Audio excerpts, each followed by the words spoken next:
fear through Killarney. Now I'm back to hitching with the wind.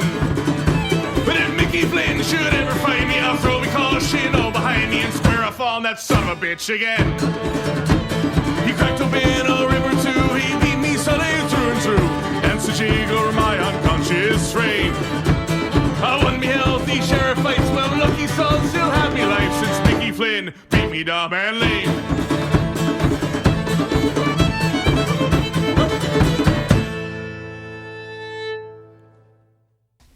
Hello and welcome to another episode of Backyard Beers and Football. I'm your host, co-host Coast Shane, and I'm joined as always by my host, co-host Coast Rob. Rob, how are you? It's always great coming off an Eagles win and a Dallas Cowboys loss. It was a cathartic NFL weekend for results-wise for us. Gambling-wise, really screwed me over. You too. Fuck the Rams, dude. Yeah. It cost me $440. Well, it didn't cost you $440. You put a $10 parlay that would have paid out $440. So it cost me a chance at winning $440. That's correct. Let's not make our listeners think that we're even more degenerate than we actually are. But the Philadelphia Eagles, they go into Green Bay, and man, I had an awkward Twitter night that night. I was flipping out at Jim Schwartz. I was flipping out at the defense. I didn't like how the offense looked originally. And then everything turned. Both the offense and the defense had a spectacular second half. A couple goal line stands that were incredibly impressive, and the Eagles come away with the victory in Lambeau. Which would be the first time in 59 tries for Aaron Rodgers, or 60 tries, I guess it would be, where he had a 10-point lead at home, where he would then go on to lose. So he's 58-1-1 now. 34-27 was the victory line for our Philadelphia Eagles. Where'd you watch the game, Rob? I was up at the Cigar Lounge. I was up there with my dad and a couple of his friends. There's a couple cigars, a couple of beers. Really needed them in the first half. Also needed them in the second half as it was a bit of a nail biter. But, yeah, great place to watch the game. Absolutely, absolutely. And one of the things that... so Elle and I watch the game together here. We watch almost every game together here, and it's... I'll be honest, man, it's getting increasingly more difficult to watch an Eagles game with him. Like, it's borderline how I watch my Texas football games. Texas could be up, 62-3 against Rice. Sam Ehlinger could throw a pick or fumble, or they could go 3 and out, or they could run the same play 5 times in a row, and it pissed me off. And I'm like, this team's garbage. They're absolutely garbage. LJ, 2.5 snaps into the game, you would have thought that they were dead. Like, my Twitter account was bad, but LJ's reality in actual life was just even that much more ugly. But I'm watching this game with him, and so much has gone into Carson Wentz and his inability to kind of come through in the clutch, his inability to win big games on the road. And you had actually put out an article recently kind of defending that of what Carson Wentz is and how he has been throughout his career. While the results of the team may not have always been there, the results of Carson throughout those processes, he has given his guys a chance to win. Why don't you tell everyone a little bit the article that you wrote? Yeah, so basically I delved into some statistics of what we call clutch and late situations. Games that are decided by less than 7 points, trailing in the final 4 minutes of game, trailing in the final 2 minutes, fourth quarter performance. And the one number that people are going to look at is the fact that during Carson Wentz's career, the Eagles are just 9-14 in games decided by 7 points or less, which it's not all on him.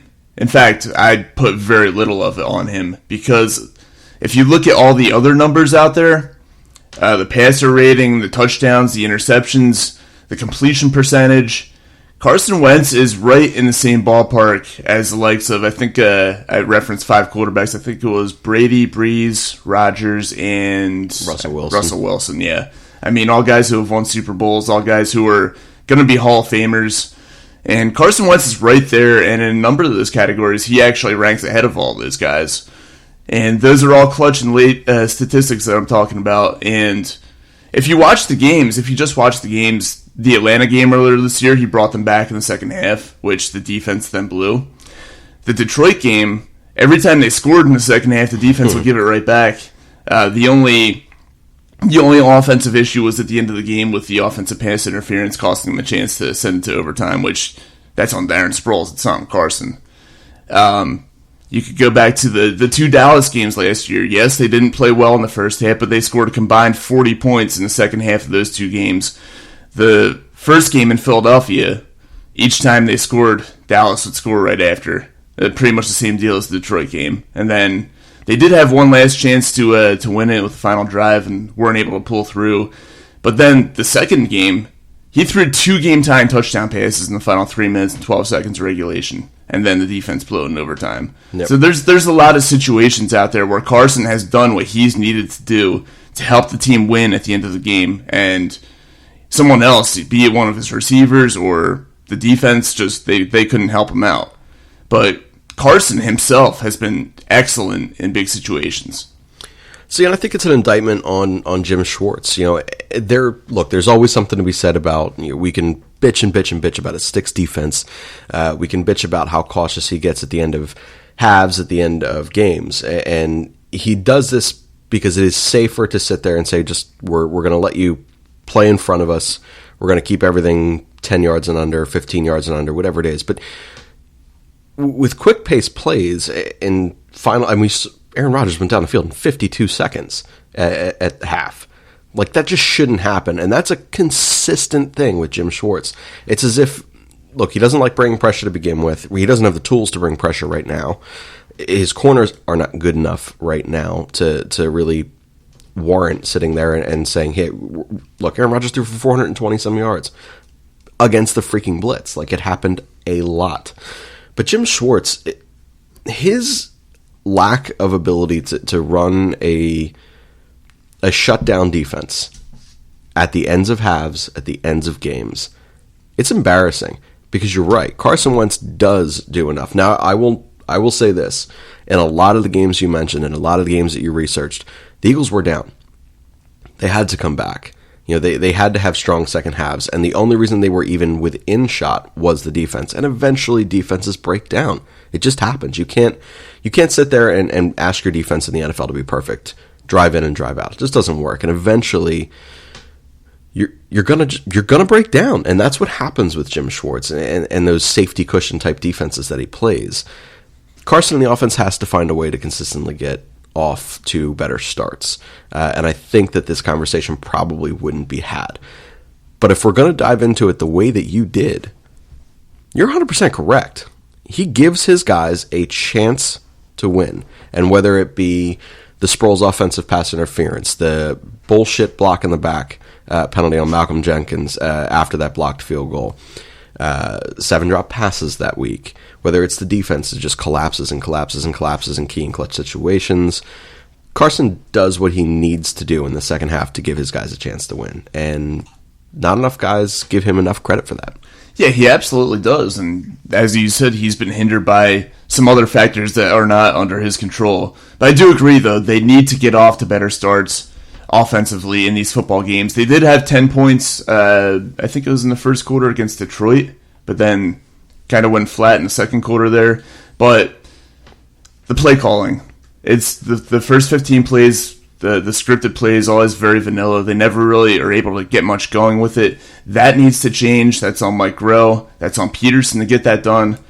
And we saw it 2 years ago when they won the Super Bowl. Every single game, they were jumping out to leads in the first half, and it made it so much easier for the defense to kind of just put everything on cruise control. And they walked away with a lot of easy wins that year because of that. So I think that, yes, there is something to it that they need to start scoring more points in the first half and perhaps making the game plan a little bit easier on Jim Schwartz. But when it comes down to it, when they need Carson Wentz to perform at the end of a football game, he gets it done. Definitely agree. One thing that helped him this week was the fact that he didn't need to be Superman, throw the ball 40-plus times. Threw the ball 26, 27 times this week. He ended up with 6 rushing attempts, which he's looked really good and really comfortable this year, which is, we heard it in a Carson Palmer interview last year where he said, look, you may be physically okay to go back and play within a year of an ACL, but it really is 2 years before you feel like yourself. I can attest to that. It's very much so 2 years, maybe in some cases more, before you feel like yourself. We're starting to see Carson Wentz of 2017 right now. His mobility, his escapability, his ability to run, and it was huge. His escape, like I said, I think he ran for like 30, 35 yards, something like that, which was big. It extended drives. It led to scoring drives. And then even more so than that, we had Doug Peterson, who he exploited a very, very, very freaking weak Green Bay defense against the run. And Jordan Howard kind of had his Lagerett week.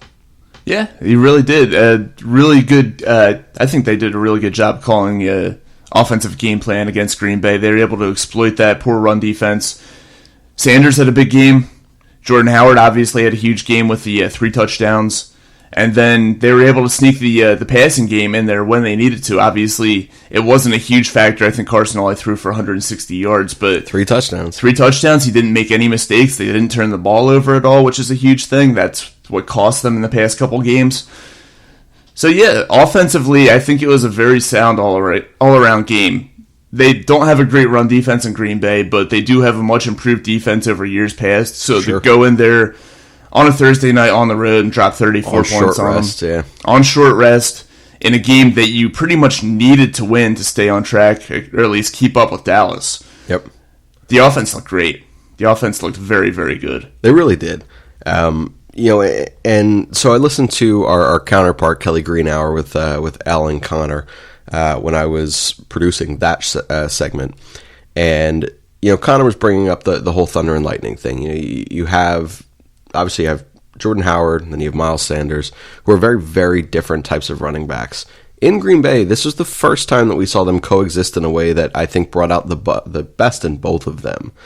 And, we saw the, kind of elusiveness and just, he's super quick, Miles Sanders. And then we saw the power and just kind of grit and toughness of Jordan Howard. And they just wore that Green Bay defense down. And at the end of the day, when you have to respect a team that's willing to run the football on you 33 times, truly 27 because Carson's 6 rushes were, I think there was only 2 design rushes there.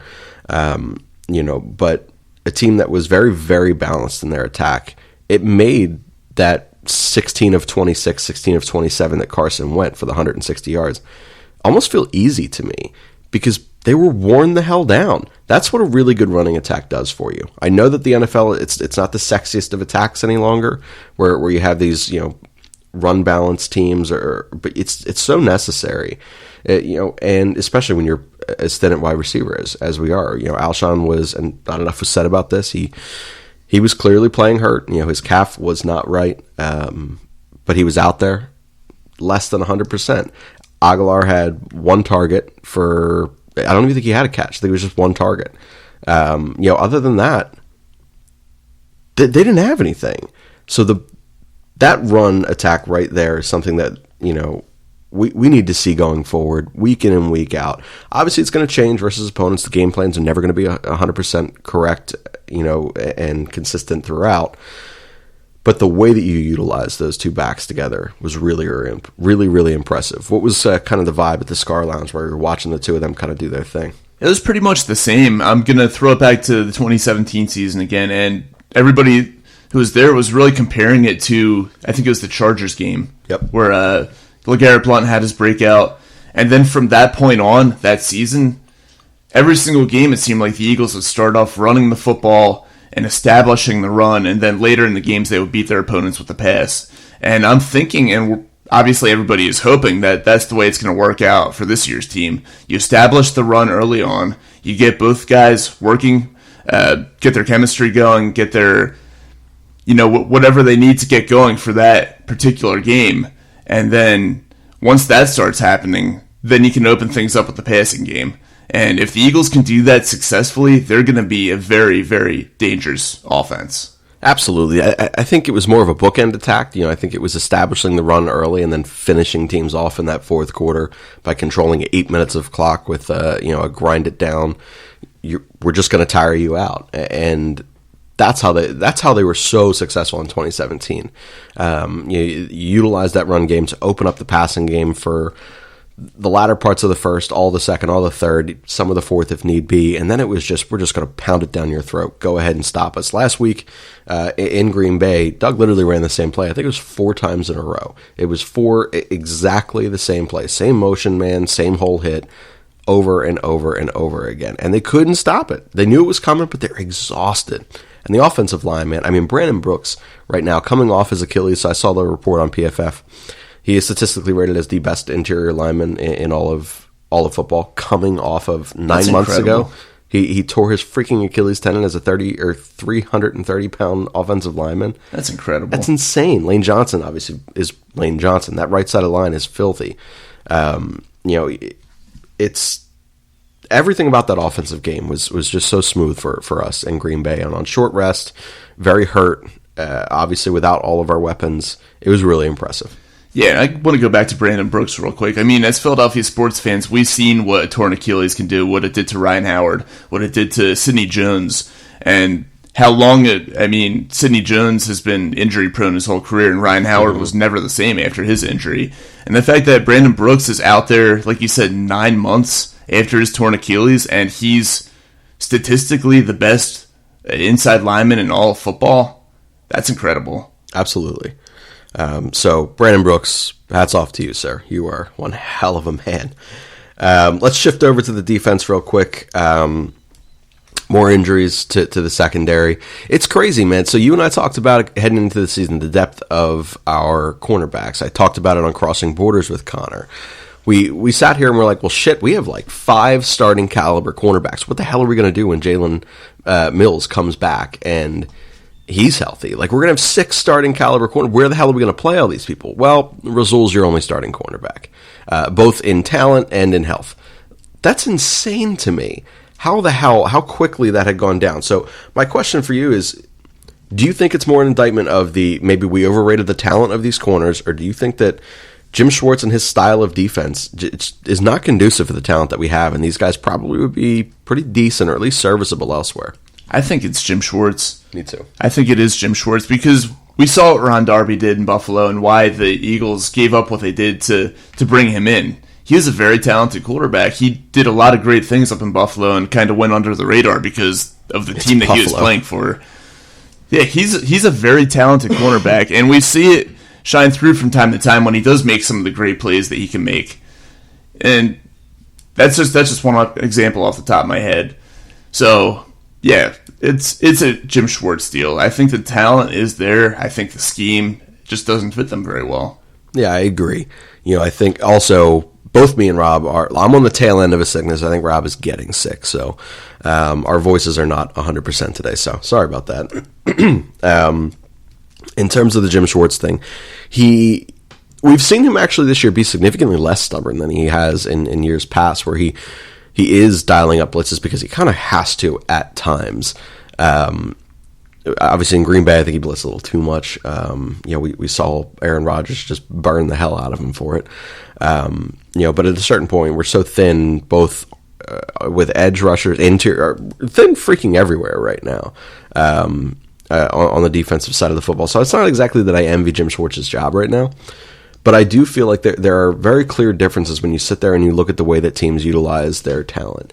I kind of liken it to, what the MLB is like, where really smart organizations can find, diamonds in the rough in late rounds of the draft, or they can find diamonds in the rough in other people's farm systems, they may value someone that another organization undervalues. They bring him to their place, and suddenly Max Muncy's born. It's the ability that's smart teams can make average players look really good is really impressive. And Jim Schwartz just ain't that guy. Like he doesn't want to blitz. He wants front four to get all of the pressure, and he just wants his corners to be essentially on islands forever by themselves with an 8-yard cushion every single time. Avonte Maddox never turned around for a football in his damn life. Sidney Jones getting burnt left and right. It's embarrassing. I wonder what this defense could be like if he maybe changed up the scheme, let them play a little more press up front. I like the fact that Rasul plays a little bit more press. I think he needs to. Avonte Maddox probably should be a slot corner, maybe even a safety. But Rodney McLeod and Jenkins are both having a nice. McLeod more so than Jenkins. Jenkins is all over the field. So, but it frustrates the hell out of me. Like I don't know a different way to put this, but I think that there is more talent than what we are seeing, and I think it's a Jim Schwartz thing. I think it absolutely is a Jim Schwartz thing. And I think part of it has to do with the fact that they're so depleted up front. Obviously, losing Jernigan, losing Malik Jackson, those are huge injuries, and that affects the way the defensive play calls go. Because you have those guys healthy, I think maybe Jim Schwartz is a little bit more aggressive and is more willing to try and put pressure on the quarterback. And with the secondary that they have, and the way that he utilizes the secondary, maybe his game plan going into the season was to put pressure on quarterbacks and force bad throws and then let the cornerbacks make the plays from there. But with those injuries, maybe that's not a possibility. Maybe that's why he decided to dial things back a little bit. Yeah. And if you're going to do that, though, if you're going to dial things back a little bit, then you need to guard the receivers a little bit more closely. You can't give them as much space as Jim Schwartz typically does with his cornerbacks. I'd say no more than 5 yards of spacing. Yeah, I agree. There's nothing more maddening to me. As a receiver, you sit there, my eyes would light up every single time I saw that, man. I mean, it's not the sexiest thing to sit there and say, I'm just going to run a hitch route every single time, and get to 10 yards, get to the sticks, and with a quick turn. Like, you can make something out of an 8-yard pass in the NFL if you're quick enough, if you're strong enough with the football in space, and a lot of the NFL or receivers in the NFL are, and they don't need much more room than that. And Jim Schwartz is essentially welcoming 400 yards of passing almost every single week with like a 75-80% completion percentage. It's insane. Watching this defense is brutally maddening. That being said, really, really great second half by you, Jim Schwartz, and Philadelphia Eagles defense. Obviously, the the main topic that we will discuss in a little bit is the Jalen Ramsey thought, but I'm going to leave that because it was several questions were asked in the WhatsApp mailbag this week. So we'll tackle the Jalen Ramsey things shortly, but the last thing I want to touch on here is the difference between 2 and 2 and 1 and 3. So if you listen to the Kelly Green Hour, LJ broke down all the statistics. I'm not going to double down on the statistics here. The fact that we both had the same idea is fucked to me. But the difference for the Eagles themselves is huge. Starting 1 and 3, the Philadelphia Eagles are essentially an 8-8 team. If you break down the average of the 4 seasons that they started 1 and 3 in the last 20 years, they're essentially an 8-8 team. If you take a look at 2 and 2, they're essentially an 11-5 team. If you break down those averages, the numbers are not exact there. That's just roundabout. But it's huge. And the Dallas Cowboys, who we will rant on in a little while as well, they truly had an opportunity to sit there and start 4-0 with a cakewalk, where what should have been a cakewalk in New Orleans without Drew Brees. But that defense is damn good.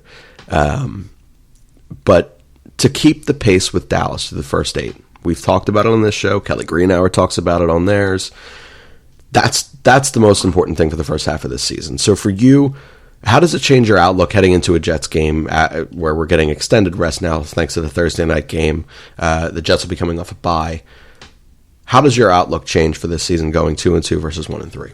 Oh, it's huge. Being able to go and not just starting off 2 and 2, but getting that second win, pulling into an even 500 with a primetime win out in Green Bay, out at Lambeau, which is one of the toughest places in all of football, maybe even all of professional sports, to win on the road.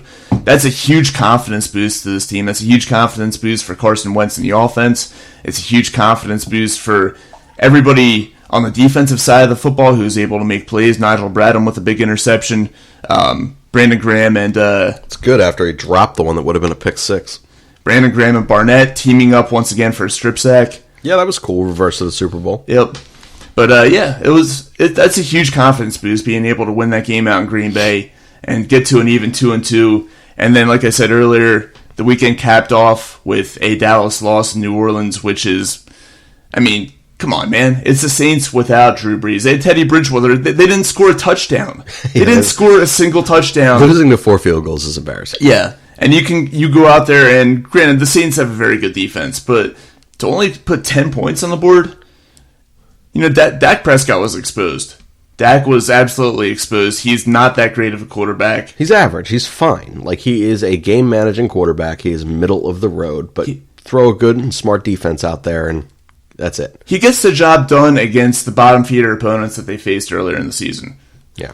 but he's not going to win a football game when he's going up against the Saints. He's not going to win a football game by himself when he's going up the Eagles, although he did torch our secondary last year. Everyone torches their secondary. Yeah. Literally every NFL team torches their secondary. I think we saw the Cowboys for what they are, which is they're a decent team. They're going to be an over 500 team, but to me, they're not better than the Eagles. And I think that the Eagles, they're going to prove that throughout the season. This big win over Green Bay, I think it's going to start a run where they get hot, they start winning some football games. Dallas perhaps levels out a little bit as their schedule gets a little bit tougher. So, yeah, for me, it's huge to pull even at 500 after 4 games with that big win. Me too. I'll be honest. The mood in the household here was not great. With me and Elle, we're both walking around the house like, shit, we could be 1-3 on Thursday night, and essentially the season's done. Statistically, sure, the season's not over, but again, the stats that we both broke down, obviously more in depth in the Kelly Green Hour, is essentially your middle of the road 8-8 team, and that's just not going to get it done this year. I almost call it the NL East, the NFC East. Sorry, I'm in baseball mode right now because it's playoffs and it's the best time of the year. But it was huge. So look, I'm back all in. It's so messed up. This is what Philadelphia sports does to me. I'm all out. I'm all in. I'm all out. I'm all in. It's a shit show in my brain. We're going to kick this over to Lane Johnson's Groundhog Advice column. So one of our newer listeners had actually wrote in on the WhatsApp, and they were like, "What the hell is this Groundhog Advice column?" And I realized that for the last several weeks, we haven't actually explained where it came from anymore. But it's good to know that we have new listeners. So thank you, all of you who are listening for the first time, or if you're listening for the 15th time, however many episodes we have at this point. Because it can't be that many. We're only 4 weeks into the season. 7 episodes? We'll go to 7. Something like that. But the Lane Johnson Groundhog Advice column is a bit that's kind of paying homage to a midday 94.1 interview where Lane Johnson was asked how his summer was going. He said it was basically shit and that a groundhog was terrorizing his backyard. And he had basically pleaded with listeners and hosts, what should I do? Do I basically just shoot it?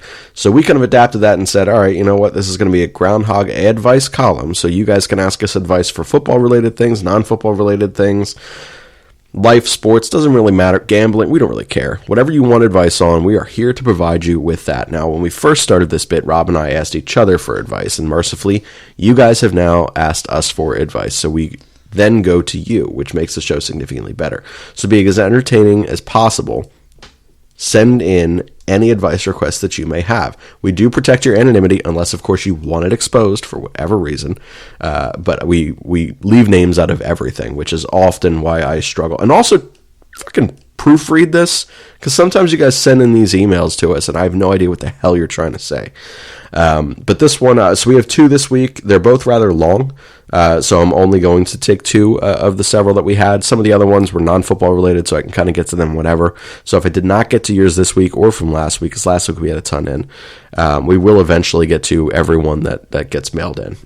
So basically we just store them away in a file for weeks where we don't get that many in, and if we can get to more, we pull from previous weeks. So just because you haven't heard yours yet doesn't mean that you won't hear it by the end of the year. I promise that you will. All right. So Lane Johnson's Groundhog Advice column. Rob and I are ready to supply you with actual advice. So here is the first one. And like I said, it's rather long. This one, for the most part, is spelled and grammatically fairly correct. Hey guys, really enjoy the show. Honestly, I need some advice, and I think you're the perfect 2 to supply it. I recently found myself stuck between 2 women and struggling to figure out whether or not to choose one or the other or both. First of all, good for you.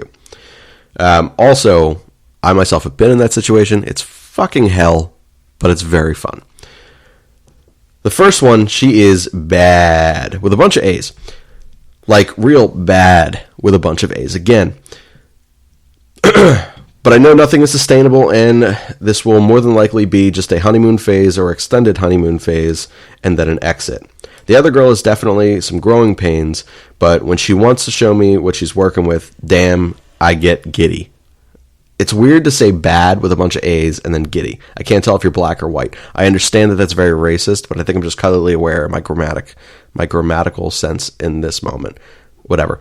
Giddy and bad. Hilarious. Anyway, there's definitely a future with this one. Problem is, I don't know that I'm really ready to settle down on just a future or not. I also been pushing to the side my old slam piece, Bad and Giddy. This is one of my favorite ones I've read so far. Tiny little thing, but she's been around the block, and she's basically ended things with this cute young chick from The Office, but she's honestly too airheaded to even notice. So what do I do? So it sounds like you're working with 4 females here, and I think I get what you're going with. Oh, Lord, man, good for you. Yeah, it's definitely, this guy is definitely single. I am pretty sure that I get the bit. But, Rob, what would you do if you were stuck in between not 1, not 2, not 3, but 4 different women?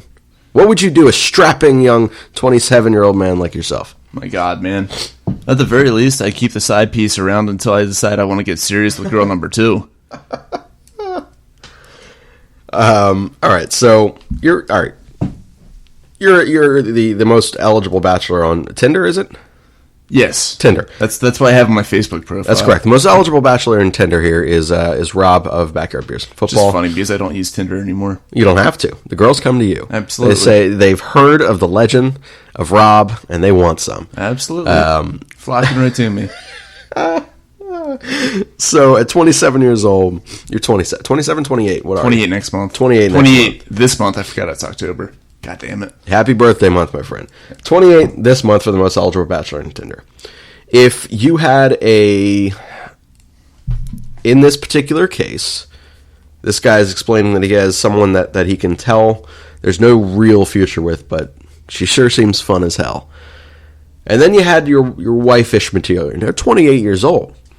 Time's eventually going to not be on your side here, where it's not cute to be fucking around anymore. Keep all the girls around until girl number 2, you're ready to get serious with her. She may leave. She may sit there and say, this guy's a player. Rob's a player. The most eligible bachelor in Tinder. It's true. These girls just keep flocking to him. Just keep it on the DL. How do you keep that on the DL? It's 2019. There's fucking social media everywhere. You can't keep that on the DL. Oh, my God. This is why I'm in a relationship. My life is over. I understood that. I hit that point. You're 28 years old. You're getting there. So what do? Do you risk it? And you say, shit, I hope another essentially Miles Sanders comes along? In that situation, I think you can risk it. All right. There's a lot of girls out there. So Rob says risk it. In 2019, depending on how old you are and what kind of situation you are typically in, our official stance is risk it. That's a good problem to have, though. This is coming from single 28-year-old most eligible bachelor Rob and taken 30-year-old Shane. We're saying risk it, man. We're going to live vicariously through you for right now.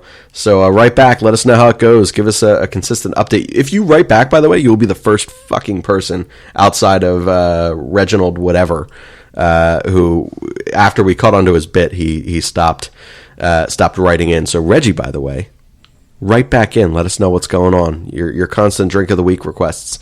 But you had to come up with a new bit because we figured out what you were doing. I also figured this one out, by the way. 90% sure this is the Eagles running back situation broken down in female form. But regardless, good for you. If it's true, that is. Second one. Groundhog advice. I need some other pest advice. I hope that's pest and not pet. I can't remember reading this one.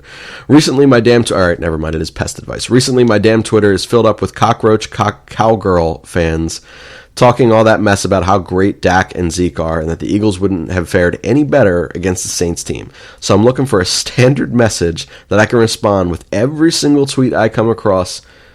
I need a copy and paste F you to Dallas tweet. What y'all got for me? Okay, well...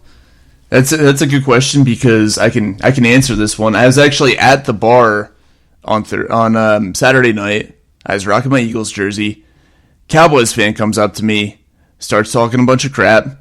You know what my response was? At least I can watch my Super Bowl highlights on Blu-ray instead of VHS. I can't use that one anymore. It's used out. It's funny and it always gets a laugh. It's not used out. I think it's used out, man. I think that there needs to be more creativity. It's only been 2 years since we won our Super Bowl, so... It doesn't matter. It's not used out. All right, so Rob is going with the, in my opinion, used out version of your particular shit, man. I should have read this and prepared an actual response so that I don't just drag my ass here on trying to figure out an answer that is better than Rob's. After I just said that I don't think Rob's is that great, I'm going to have to end up agreeing and saying, yeah, sure, go with that. But a standard, first of all, I respect the hell out of the fact that from what this email reads, it sounds like whether or not you follow this person or not, any single time Dallas is mentioned on your timeline, you're just going to go into your note section on the phone and copy and paste a big FU to whomever's tweeting about how great Dak and Zeke are, and if they're negatively speaking on the Eagles and you can tell that they're Cowboys fans, like, you are doing God's work right now. And all of Philadelphia appreciate you, sir or ma'am. Very, very good work and dedication by you. We respect the hell out of it. I am going to tweet you. I have to DM you. Well, shit, actually. I'll have to respond to your email because I don't know if I have your actual tweet or Twitter. But I will send something to you that I want you to use. And then when I actually come up with it, since I clearly did not prepare for an actual response today, I will let everyone know next week. And then we will actually make it the slogan of our Week 7 show, I guess it is, that we play Dallas. I don't remember. Week 6, Week 7, whatever. I think it's 7. Week 7? All right. So we will provide you with better response then. But for now, you can use the overused Rob's. The fact that you said it in person is pretty... I respect that. It's not like you just tweeted that, Rob. You were actually at a bar, and it would have been great if you kept a VHS in your back pocket and you just tossed it over to him. That would have been hilarious. But that's it for Lane Johnson's Groundhog Advice column. They're both a little longer this week, so we only tackled 2 of the several that kind of came in. We're going to get into our WhatsApp mailbag. So we have been toying around with what we want to do with this and how we want to make the WhatsApp this little bit featured in each show. So we don't know if it's going to stay a mailbag. We don't know if it's going to be a mix of mailbags and takes. We don't really know what's going on yet, but the whole premise is you guys can reach out to us via WhatsApp anytime you want. It doesn't have to be during games. It could be the middle of the night, it could be the middle of the morning, middle of the afternoon. We really don't care. Send us whatever you want, sports related, not sports related. We will do our best to respond as quickly as possible. One of the AMYP members will get to it. The way you can do this, and we realize now that you're jumping through hoops entirely too much here, but if you have the WhatsApp, it is 267-640-5523. The way that you do this is download the WhatsApp, put that number in, message us whatever the hell you want. If you need a link to get into the WhatsApp, which is the way that we were previously doing that, you can go to our website. It's www.alwaysnextyearpodcast.com. Go to the contact tab, scroll to the bottom, click the WhatsApp, and it will take you right to our page. Now, on that website, you will find Rob's article defending Carson Wentz. You will also find many pieces by many AMYP writers and podcasters all across the core 4 major sports here. We even dabble into MMA occasionally when Scott wants to write about it.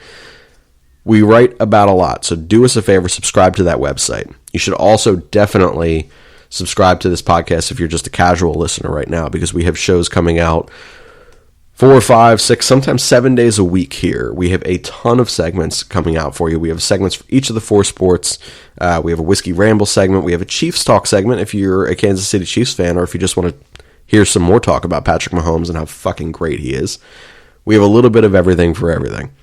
So definitely give us a shout out there. And then the way that you can always get to us and hear your words and thoughts on air is if you give us a review in the Apple Podcast section of the Apple Podcast app. Leave us your best reviews and we will read them. Now that we've wasted enough time with a mid-segment thing there, the WhatsApp this week is just questions. So Rob, I'll ask you the questions and we'll just kind of go from there. We have 6 questions that I took. There's a lot of similarly worded questions here, but the first one. Shane, Rob, do you think this was the game that turns the season around, and not unlike the Chargers game for the Super Bowl, what is the biggest difference for you between 1-3 and 2-2? We tackled a lot of this, so I'll let you take this one alone. Yeah, we got into a lot of it. Yeah, it's a huge win, as I said, to go out to Lambeau and beat the Packers, the undefeated Packers team on Thursday Night Football on the road. Huge confidence boost for this team. Now I don't want to call it a free win, but they've got the Jets coming up. So they have a golden opportunity to jump over 500, get to 3-2. And who knows, maybe with, know who Dallas plays this week. I haven't looked into that yet, but there's a good chance that the Eagles could possibly be tied with the Cowboys for first place atop the NFC East. It's still early in the season, but yes, huge win against Green Bay. And after winning that game, I have to think when guys start coming back from injuries, when Deshaun comes back, when Alshon's fully healthy, when Goddard's fully healthy, Jernigan, if he comes back, it's going to get easier.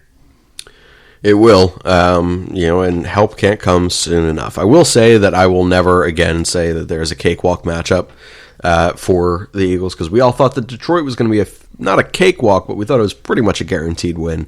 They're actually looking pretty damn good this year, though. Detroit does look good until crunch time. Then they look sloppy. But good question. So second one. Be honest. This one was for me, so I'll answer this. Be honest, if you read back your tweets, you probably could pass for someone who is truly bipolar. You're correct. I hinted at that at the head of the show here. My Twitter is a dark place, and then it's a very bright place. It's I am very reactionary to what I see out there. Like I said, I'm all in or all out as quickly as anything happens in these games. It's absolutely insane. So yes, I understand that I should probably get tested somewhere for something in the mental health industry. Third question. This was actually a really good question, and I meant to ask you this off air, but didn't. Did we give too much credit to Doug for his creativity? Was he maybe not the mastermind? I know that we still won, but I'm not overly impressed so far with this offense. Now, first of all, if you're not overly impressed with the offense, you're fucking wrong. The offense is very good this year. They're actually on a better pace than what they were in that of the first 4 games and quarter of the season in 2017 in a lot of categories. Not everything. Obviously not starting quickly.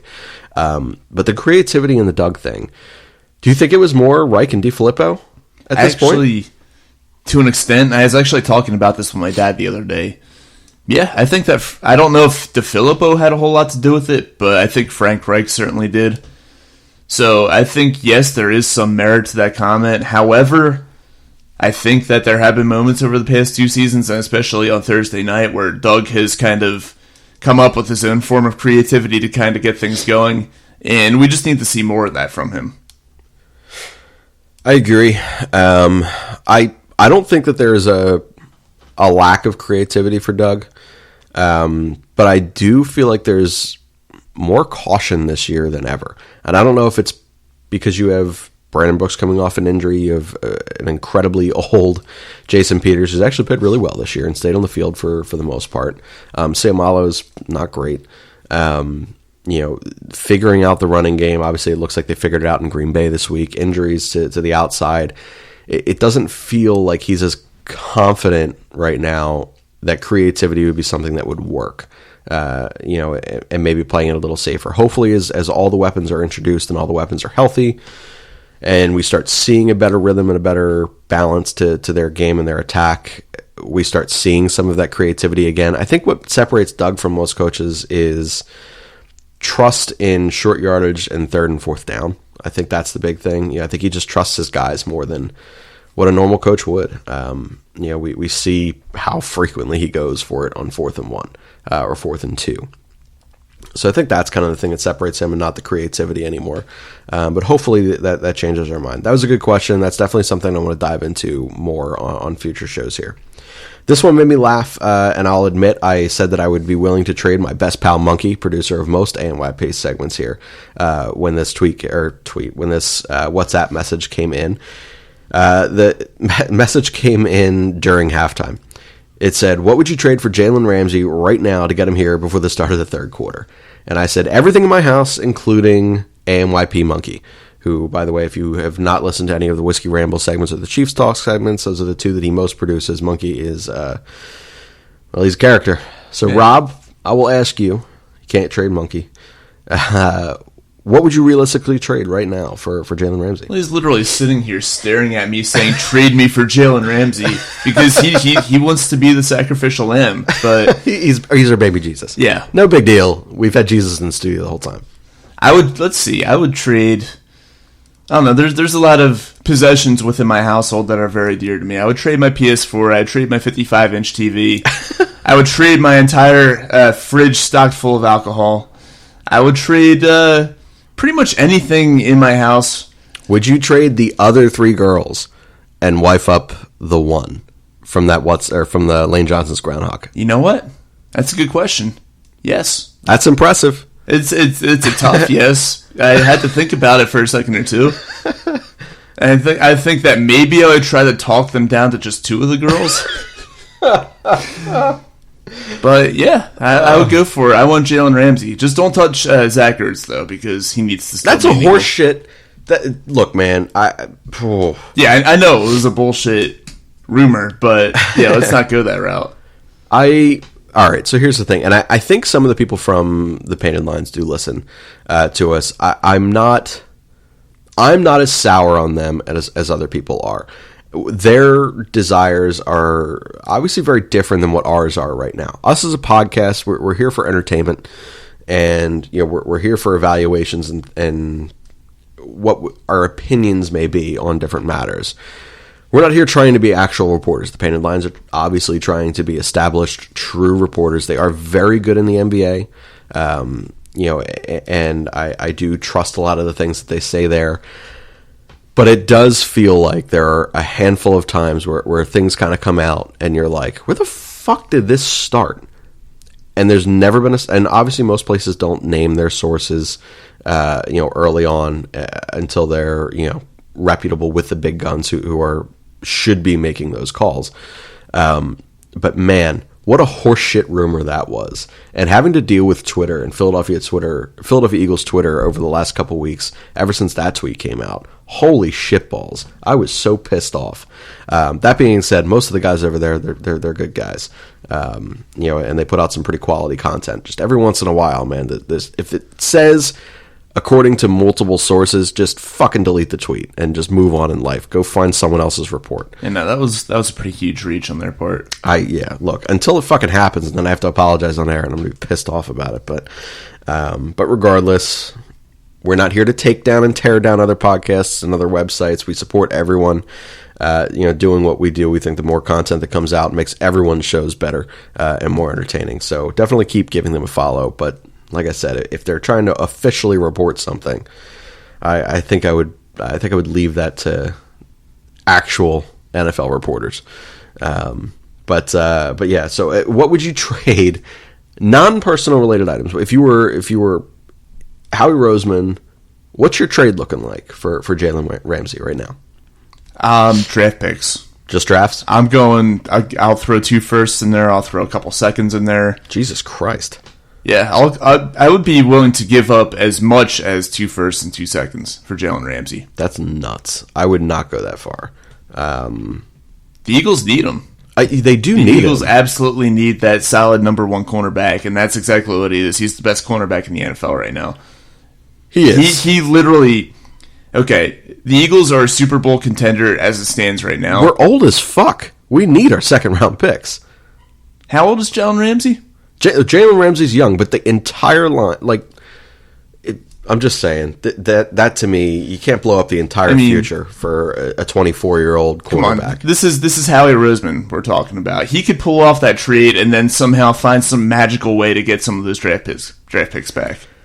Maybe, but man, for as old and as many holes as the Eagles seem to have or will be having, and cap situation will have over the next couple of years, man, not me, man. I am different than that. I'd be willing to go a first, a second, and then take any cornerback that you want, maybe even a late round pick in there too.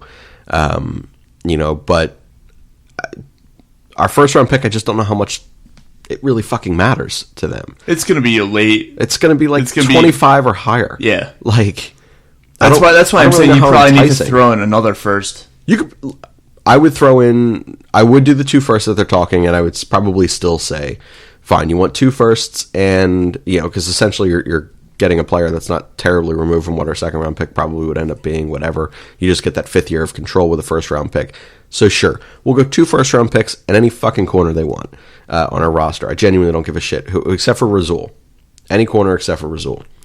But which that should make Connor happy, by the way. Connor's a big Rasul Douglas guy. Big Rasul guy. But yeah, so this is obviously something we're going to be talking about until it finally fucking happens. I think the Jacksonville Jaguars are playing it kind of smart right now, and whether or not they're leaking reports or not that are going out and saying, "Oh, we don't want to trade him anymore."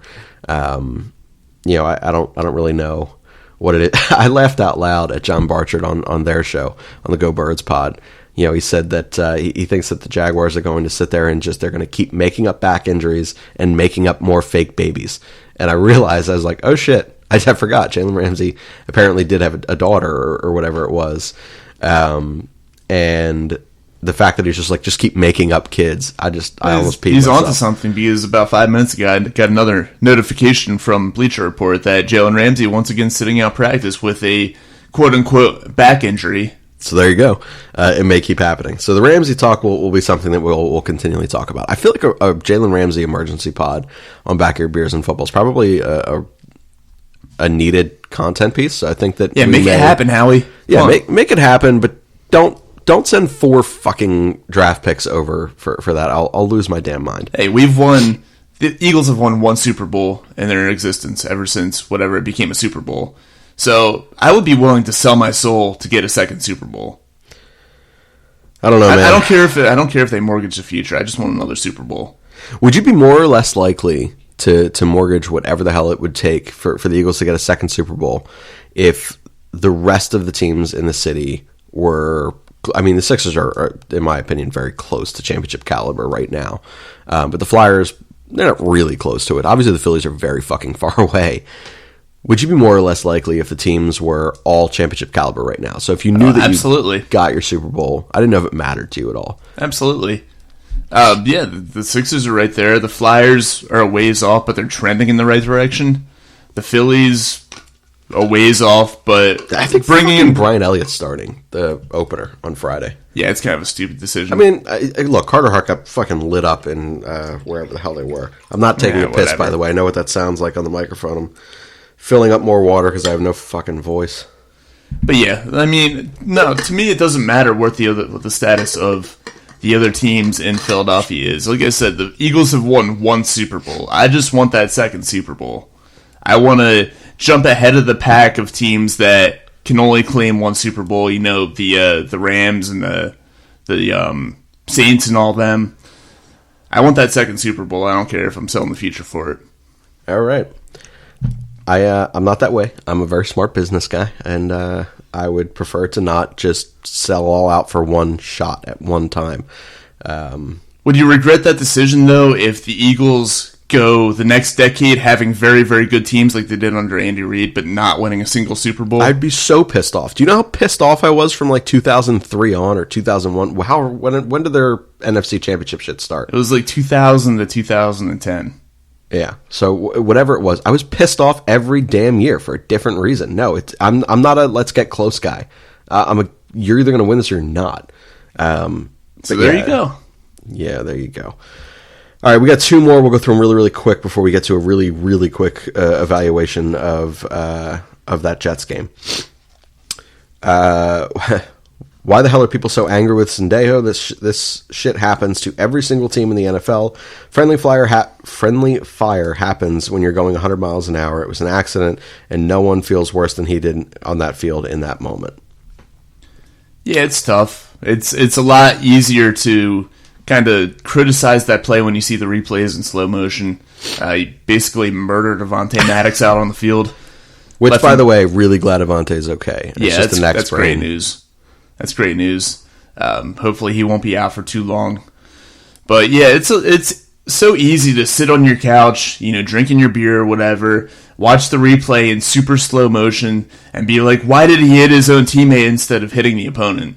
Trust me, I played football for a couple of years. I know what it's like to play the game at full speed. Obviously, I don't know what it's like to play it at NFL speed. Very far off from that. But it's a lot harder than you think it is to make those snap decisions and contort your body in a way that you can only hit the opponent in a split second or whatever it is. So yeah, I'm not criticizing Sendejo for it. Yeah, I mean, you brought up a good point in the fact that, we both played football, growing up for years. And the game, no matter what level you're playing at, your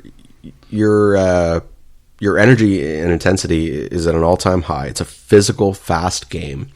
And you know that in the back of your mind, you still have to protect yourself and you still have to make the plays. And anything can happen in a split second. So I will always remember. Do you remember Will Bray?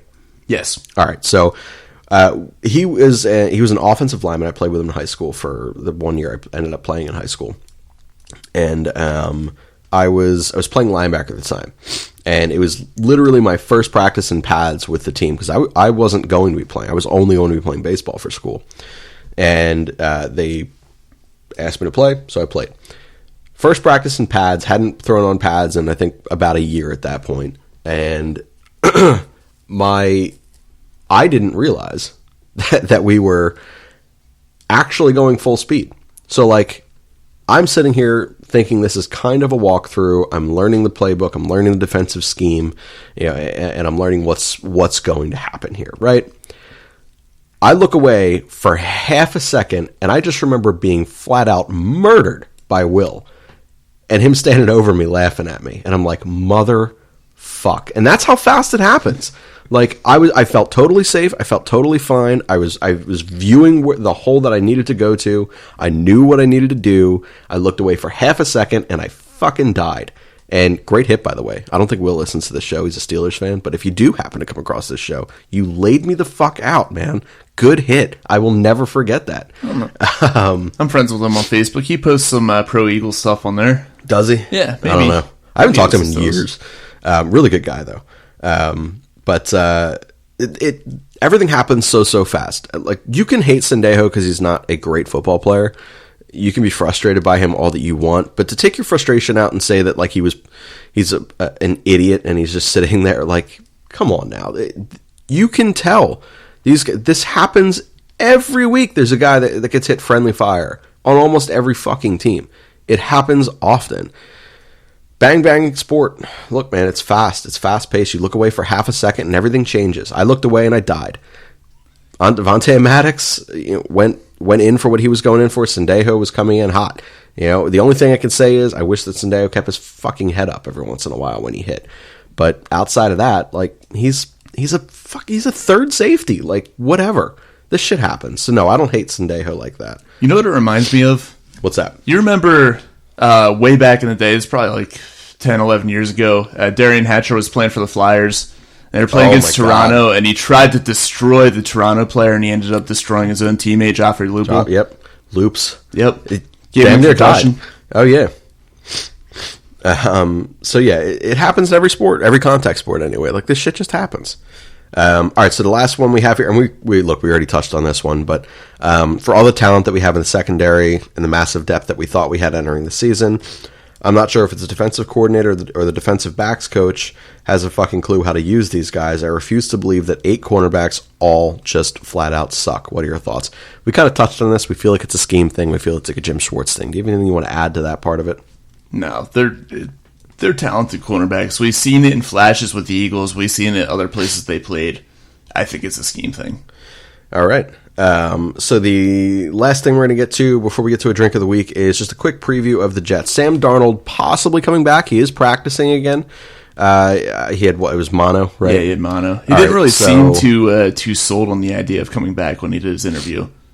I don't know. And I think NFL teams just want to protect, all athletes or all sports organizations want to protect their guys and not overly commit to something too early. But look, there's a huge difference between Sam Darnold playing and not playing. Like any semi-competent starting caliber NFL quarterback is going to fucking just destroy our secondary. And we don't have a secondary now. We don't have cornerbacks now. We have 2. That's it. So it's absolutely brutal. Does your outlook change at all whether or not it's Sam Darnold or not? No. Not really. I mean, he might be the difference between the Jets scoring 7 points and the Jets scoring 17 points. I think that the Eagles should still pretty much walk all over the Jets. They're not that great of a football team. I feel terrible for making a bold prediction during our preseason show that the Jets would go out and win the AFC East. That is looking like it's probably not happening. Yeah, probably not going to happen. The Patriots are setting the world on fire, and the Jets are... The Jets. Yeah, the Jets are the Jets. No, it's not going to be a huge difference. That being said, I don't think that he's going to play. Just listening to his interview, he didn't sound like he was too confident in his chances of playing this weekend. I think that we're going to face Luke Falk. I think we're going to have a field day. I hope so. But even if Darnold plays, I think it's still an easy win for the Eagles. One thing I could say is the fact that we do have a great run defense here. That being said, Le'Veon is a different animal, and he is all over the field for them. He's receiving out of the backfield. He's lining up outside. He's obviously carrying the football 25 plus times a game. He is their offense. He is their only weapon right now. Do you think that there's any difference to him than what any other running back would be facing the Eagles' defensive group? Not really. Granted, he has been their only weapon, so defenses have been able to key in on him this season, but he hasn't really been that effective in the ground game yet. And I don't see that changing against what's been a pretty stout run defense in the Eagles. And what do you think your keys to this game are for this week's matchup against the Jets? Obviously, we have the extra day's rest, but they are coming off of a bye, and we'll see. It should be an easy win. Just stay healthy. Just stay healthy. I don't want to see any receivers, any key position players going down with injuries. I don't want to see anybody going down with injuries this week. So, yeah, just as long as the Eagles stay healthy and pick up the win, it's a good week for me. Any final thoughts on that Jets game before we get to a Rate the Drink? Like you alluded to before, don't sleep on them. Like I said, it should be an easy win, but you can't take any NFL team lightly, so they still need to go out there and they need to ball out. They need to make their plays. I want to see them get out to an early lead, like we talked about. I want to see them kind of punch the Jets in the stomach in the opening quarter, maybe get out to a double-digit lead by halftime and just kind of put it in cruise control in the second half. I did forget this. Did you prepare any tweets to rip people on? I had one, and I'm trying to remember off the top of my head what it is right now. Oh, it's Skip Bayless saying that the Cowboys, when they're fully healthy, would be able to go into New Orleans in a playoff game and beat Drew Brees and the Saints. He said that such an ass. He is a clown. They couldn't beat the Saints without Drew Brees. They couldn't beat them with Teddy Bridgewater. And he thinks that a healthy Cowboys team can go into New Orleans and beat the Saints with a healthy Drew Brees in a playoff game. I know it has nothing to do with the Eagles, but I think he did mention something along the lines that they could beat any team in the NFL, which includes the Eagles. That's not going to happen. A healthy Eagles team, I think, would beat up on the Cowboys. I do too. I do always worry about divisional games. I'll be honest. I don't know. I never feel overly confident playing anyone in the division. It doesn't fucking matter who. But actually, really cool time right now in the NFC East with the four quarterbacks all being young. Haskins looks like shit. He is a terrible quarterback, and he's never going to last, but such is Washington. Daniel Jones is interesting. I don't buy into him. I know the world is buying into him right now. I think he's going to be pretty good. Yeah, a lot of people do. I don't think he's going to be bad at all. I think he'll be serviceable enough, but I don't think that he's going to be a difference-making quarterback. Dak Prescott's going to be what Zeke makes him. And then there's Carson, who is obviously the best fucking quarterback in the world. So obviously, I wrote an article about him. He must be. That's 100% true. And we don't write articles against people that don't matter. So King Carson. My rip a tweet is everything that I tweeted in the first half of the Green Bay game. Rip me. I was a fucking moron. And I can admit that. So let's get to our Rate a Drink segment. But before we do, when you are rating this drink and when you are trying this drink, be sure that you are trying it with a meal. And you should be doing that from Just Food. That is 215-794-FOOD. 215-794-3663. Treat yourself. Take it home. Just Food is absolutely delicious. Pick foods that you can pronounce. Pick foods that you can't. Pick interesting things. Pick things that are just standard and normal. Pick anything that you want. It is absolutely delicious. They have 2 store locations. One is in Buckingham Green Shopping Center in Bucks County, PA. The other is at Delville Market, which is at the Delaware Valley College in New Britain, PA. Rob goes there all the time for breakfast, and then I go to the Buckingham Green store all the time for lunch. We always visit Asian Rob and his brother, and whatever it is they make, we eat, and we recommend that you do the same. And when you're eating whatever those meals are this week, what is the drink that Rob is going to recommend? The drink that I'm going to recommend this week, it's has to do with the name once again. And even though it wasn't a flawless victory by the Eagles on Thursday night, the drink is called Flawless Victory. It's 1 ounce of mezcal, 1 ounce of Cynar, 3/4 an ounce of lemon juice, 3/4 an ounce of agave nectar, and 3 dashes of orange bitters. So, because of the name, Flawless Victory, yes, it wasn't flawless, but that's my drink of the week. Let's see what this drink looks like real quick. Hold on. It's kind of brownish orange looking. Yeah. All right, so it doesn't look like diarrhea in a cup. I thought it did, but it doesn't. Or in a glass, I shouldn't say cup. All right, that's an interesting drink. That is... All right, so this is one that obviously... Look, Rob clearly has not tried this yet, but he's fully intending on trying. So for everyone who asks, like, have we tried these drinks yet? No, this is what Rob is going to prepare for this week. So last week he drank... blanking on it. Death in the Afternoon. Death in the Afternoon. Last week he tried Death in the Afternoon. This week he's going to try this one. Honestly, as a non-drinking participant here, and as just the sober judge, I'm going to have to try this one because it sounds fucking bizarre. But I think it's a quality choice. It's not the most visually just pleasing, I would say. Doesn't need to be, as long as it tastes good. As long as it tastes good, that's true. But there's still some creativity in the name and the look. So I'm going to go with a quality 6.6. 6.6. I'm going to say 6.6 on that one, just because it's not overly aesthetically pleasing right there.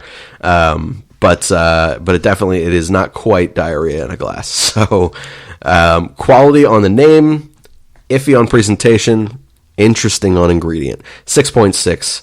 That is Flawless Victory is the drink of the week here for Backyard Beers and Football. Rob, any final thoughts before I sign us out?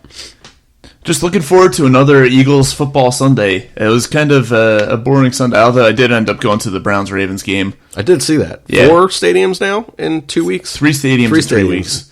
But yeah, kind of a boring Sunday without Eagles football. I'm just looking forward to this upcoming Sunday, having Eagles football to look forward to, and I think it's going to be a relatively easy win against the New York Jets. I hope so, man. I hope so. So that'll be it here for Backyard Beers and Football. I'm your host, co-host, Coast Shane. He was your host, co-host, Coast Rob. You can find me on Twitter. It's at Shane_Mead. You can find him on Twitter at Radio_Rob. You can always follow the podcast. It's at ANY Podcast. You can also definitely be sure to subscribe to both our podcast show and our website. It's www.alwaysnextyearpodcast.com. We will see you guys next week, hopefully with another victory type of segment here for Backyard Beers and Football. A fighting man I used to be, revered and feared through Killarney. Now I'm back, hitching with the wind. But if Mickey Flynn should ever find me, I'll throw me caution all behind me and square off on that son of a bitch again. He cracked open a river too, he beat me Sunday through and through, and such over my unconscious frame. I won me healthy sheriff fights, well lucky son still had me life since Mickey Flynn beat me dumb and lame.